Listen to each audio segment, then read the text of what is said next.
Hey folks, this is Rhykker, and in this video, we're going to go over the preliminary patch notes for Diablo 3 patch 2.6.7. The patch will go live on the test server this Thursday, and the test server will be open for 1 week. As a quick side note, the fact that they did not wait a couple more weeks until BlizzCon for this suggests that they'll have other Diablo news for us at BlizzCon. But in the meantime, as for patch 2.6.7 and season 19, this is looking to be the most exciting seasonal theme yet. The patch is also bringing some love to barbarians and introducing 2 of the new class sets. One for Monk and one for Crusader. So let's take a look at all of this. Now first off, just a minor thing, with this patch, Greater Rift Keystones will now be subject to vacuum pickup. You won't have to click to pick them up, just walk near them and you will whoop, suck them up. It's a nice little change, but it seems like far more people are clamoring for the same thing to happen to crafting materials rather than Greater Rift Keystones. Now, onto the seasonal theme for Season 19. This is just insane, and it's exactly the kind of seasonal theme that I was hoping to see us move towards. In short, the Season of Pandemonium rewards you with different buffs the more and more you maintain a kill streak. In fact, there's 2 different things at play here.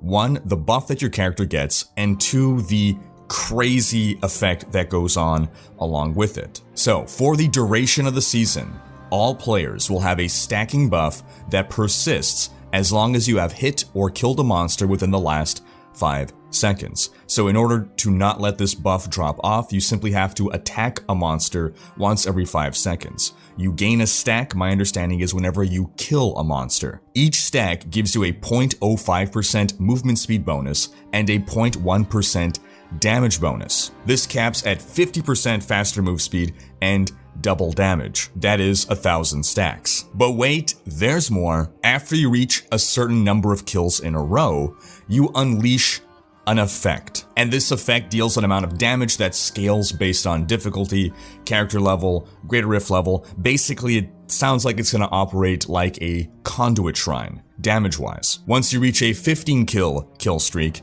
you'll get 5 massive energy twisters unleashed. At 30 kills, dark geysers form beneath enemies. 50, exploding chickens seek out and destroy. 100, corpses rain from the sky. 150, a wide frost nova freezes enemies. 200 kills, treasure chests fall from the sky, like with greed. 300 kills, a ring of fire engulfs everything. 400, meteors hail from above. 500, angels descend upon the battlefield to fight for your cause. And at 1,000 kills, Blizzard just teases us and doesn't tell us what's going to happen. We'll have to find out on Thursday. Now, my first impression was that these were all instantaneous effects. In other words, a ring of fire erupts, and that's it. It does it once, and it doesn't do it again. However, this next point suggests otherwise. Quote, powers are tracked at a group level.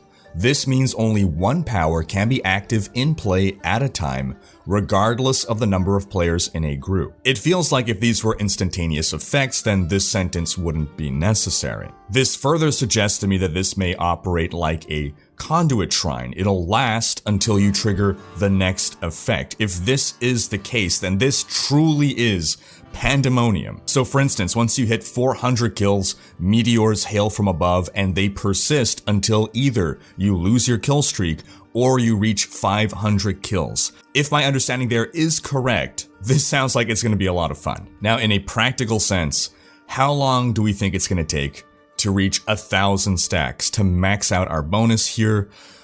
A very rough estimate is maybe a couple minutes. That is to say, on a speed build in a speed run, probably by the time you're done the run, you will have maxed out your stacks. That's just a very rough estimate. This is something that I definitely look forward to seeing in action to see exactly how it operates. Alright, now let's take a look at the new sets.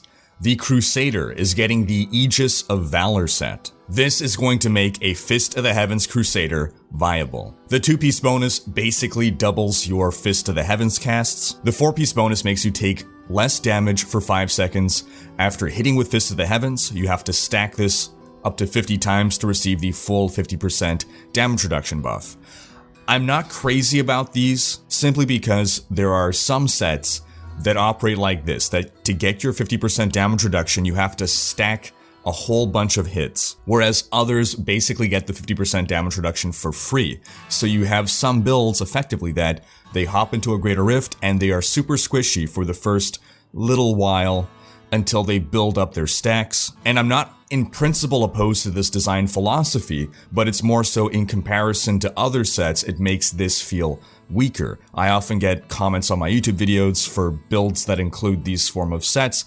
They say, I don't understand what's going on, I hop in and I'm dying right away, and we have to explain, yes, it's because you have to be careful until you build up all your stacks and then you can keep going. And then lastly, the 6-piece bonus increases the damage of Fist of the Heavens by 10,000%. Now there's also another item being modified to further make this viable, and that is the Dark Light Legendary Flail. The revised legendary power now gives you a guaranteed chance to cast Fist of the Heavens twice, and it increases the damage of this skill. So basically, this build will be about spamming the crap out of Fist of the Heavens. It should look very visually cool. The fact that we're getting so many Fist of the Heavens casts should mean that the 4-piece bonus won't take too long to build up to max. But assuming it turns out to be viable, this should be a very fun build to play. A lot of players have been clamoring for a Fist of the Heavens build for a long time. Next, for Monk, we get the Patterns of Justice. The 2-piece bonus, Sweeping Wind gains the effect of every rune. This is a nice little effect. It's not terribly powerful, but this is just a 2-piece bonus. And by putting the weakest effects on the 2-piece bonus, you ensure that you can't combine things with other sets to create ridiculously overpowered combinations. Then the 4-piece bonus gets exciting here. Each enemy within Sweeping Wind increases your movement speed by 5%, stacks up to 10 times. This is like the season of move speed. 50% move speed buff right here. With the Pandemonium buff, you can get another 50% move speed at max. And as we further explore this Monk set, it's really going to feel like it is designed to go perfectly well with the Pandemonium bonus. Because the 6-piece bonus, attacking with Tempest Rush while Sweeping Wind is active, will temporarily increase the size of Sweeping Wind after hitting over 30 times within a short period. Sweeping Wind damage is increased by 10,000%. So our damage dealer here becomes Sweeping Wind. However, Tempest Rush is what facilitates this build. Sweeping Wind is a passive effect. It's the Bone NATO. It's the Bone Storm Necromancer, except you're rafflecoptering around with your Tempest Rush. That is the active skill you'll be using as your Sweeping Wind just expands to kill everything. We don't know the exact size, but I imagine it's going to be a significant portion of your screen, probably about the size of a Wave of Light Bell drop. And then 2 support items come with this. The revised Eye of the Storm, whose new legendary power has Sweeping Wind deal 100% increased damage if it's hitting only one enemy. I suspect this may need to be tuned. It might need to be 300% or at least 200% extra damage when it only hits one enemy, but we'll see. It just feels like generally when we see effects that deal increased damage to only a single enemy, it's more than just double damage. Vengeful Wind is being revamped. It now gives you 10 stacks of Sweeping Wind rather than 6 to 7. This will have ramifications for the Sun Wukong Wave of Light build. It'll incidentally be a small buff to that. It's not going to make it overpowered, but it might bring it a little closer in line with the Legacy of Nightmares Wave of Light build for Monk. Furthermore, for the Sweeping Wind build, it's also increasing the damage of Sweeping Wind. So that covers the changes for Monk and for Crusader. The only other class getting love this season is the Barbarian, but I would urge players of the other classes to not feel too bad here. The Barbarian has needed love for a long time. It's been somewhat neglected, and Blizzard has been planning to roll out a new set for each class. It looks like we're getting 2 new sets this season, probably 2 new sets the next, and they're going to roll them out this way. So for this season, it's going to be Monk and Crusader. Next season, it'll be a different 2 classes. Now, while I said there's no love coming to the other classes, there is some... what's the opposite of love? Hate? Scorn? 2 builds are getting nerfed, which is actually exciting for me. For the Wizard, the Vir Chantoto set is getting a nerf. The scaled attack speed damage bonus to Wave of Destruction has been reduced. And then for the Necromancer Thorns build, the Bone Ringer now caps at 60 stacks. These are 2 of the top builds in the game, their powers being reined in, and justifiably so. In my opinion, the best way to balance is through buffs and nerfs. Yes, you take the weaker builds and you bring them up in power, but if there are a couple outlier builds that are way too powerful relative to the others, those should be reined in a bit. For a very long time, Blizzard has, for the most part, balanced only through buffing. This has contributed to the tremendous power creep we've seen over the years. These builds are the top builds, alright, take all the other builds and buff them up.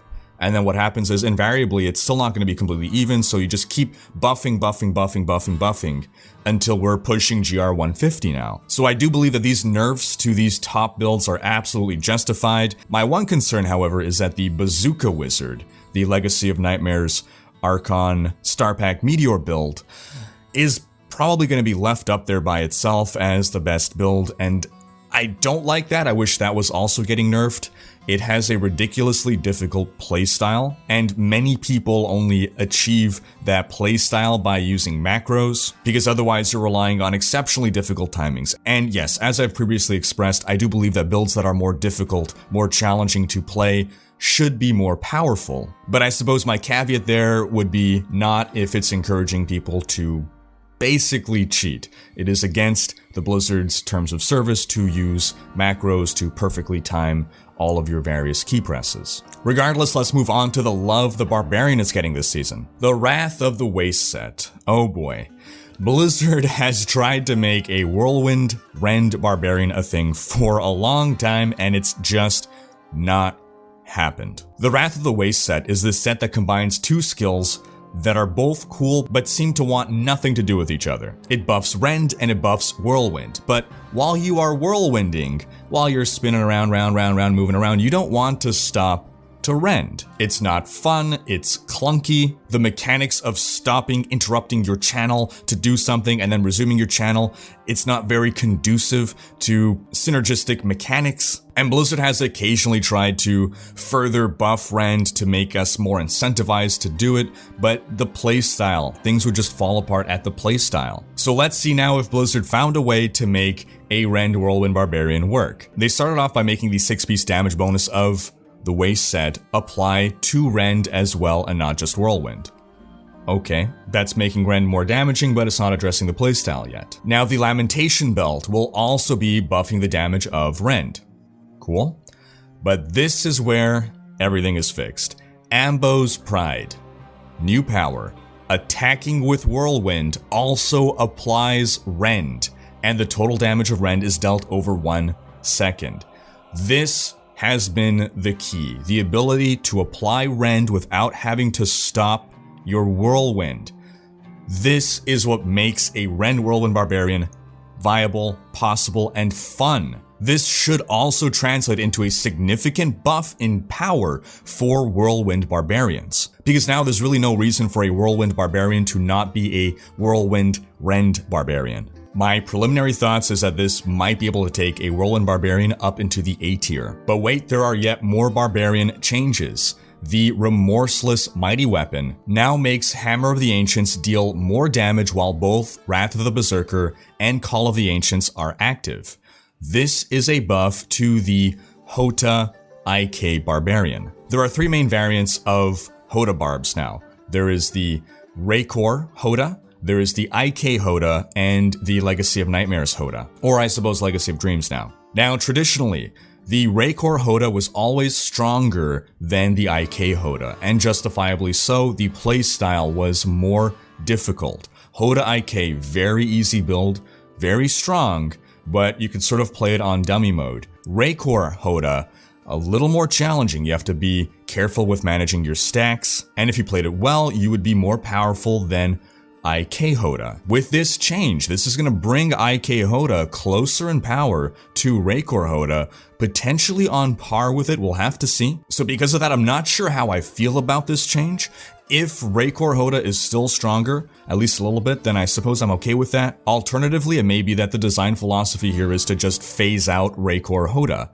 Recramorcen still has its charge bar build, and to be honest, the Hota Recramorcen was never really intended, and the playstyle is a little clumsy. So while I personally really enjoyed the Recramorcen Hota build, I wouldn't be terribly crestfallen if it is phased out. We still have 2 other Hota builds that we can go with now.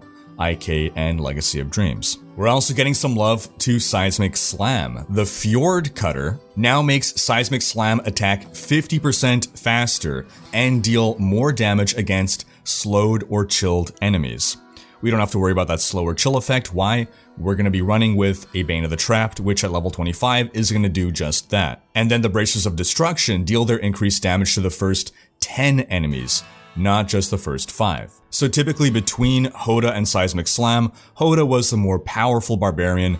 This is going to make Seismic Slam a much more inviting possibility. And then lastly, Fury of the Ancients is additionally getting the power that Ancients attack 100% faster. The main advantage here is the Ancients Fury rune. Gain 4 Fury every time an Ancient deals damage. This is doubling that Fury generation source. So overall, Season 19 is looking to be, first off, again, the most interesting seasonal theme yet. A great season for Barbarian players. A few builds here are being buffed. An interesting season for Crusader and Monk. They're getting 2 new sets, 2 new builds. And hopefully players of the other classes can at least be tided over with the awesome seasonal buff, or be encouraged to maybe try out one of these new sets. Do stay tuned for further thoughts once we actually get our hands on this PTR, which again will start on Thursday and run for 1 week. And that's gonna wrap up this video. Thanks for watching. Special thanks to my Twitch, Patreon, and YouTube supporters for making these videos possible. If you like what you see on this channel and want to support the creation of more content, you can consider pledging on YouTube or Patreon and unlocking behind-the-scenes content, monthly virtual hangouts, and more. If you enjoyed this video, please share it, check out these other videos, and subscribe to join Rhykker's Raiders for more Diablo content.